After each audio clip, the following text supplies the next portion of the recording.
പ്രേമലുവിലൂടെ കേരളത്തിന് അകത്തും പുറത്തും നിരവധി ആരാധകരെ സൃഷ്ടിച്ച നടിയാണ് മമിത ബൈജു. ഈ പ്രിയപ്പെട്ട നായികയ്ക്ക് വലിയൊരു ആരാധകവൃന്ദം തന്നെ ഇന്നുണ്ട്.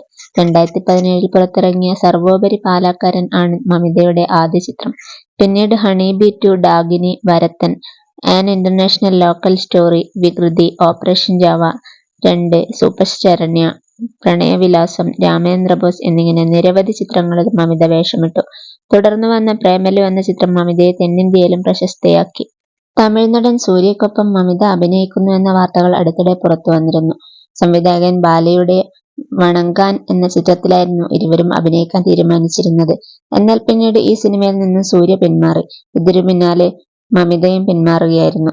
40 ദിവസത്തോളം ഷൂട്ട് ചെയ്ത സിനിമയുടെ ചിത്രീകരണം ആദ്യം മുതൽ ആരംഭിക്കേണ്ടി വന്നതോടെയാണ് മമിത പിന്മാറിയത്. ഡിയർ കൃഷ്ണ എന്ന ചിത്രത്തിലൂടെ തെലുങ്കിലും അരങ്ങേറ്റം കുറിക്കുകയാണ് മമിത. മലയാളത്തിൽ പ്രേമലുവിന്റെ 2ാം ഭാഗവും മമിതയെ കാത്തിരിപ്പുണ്ട്.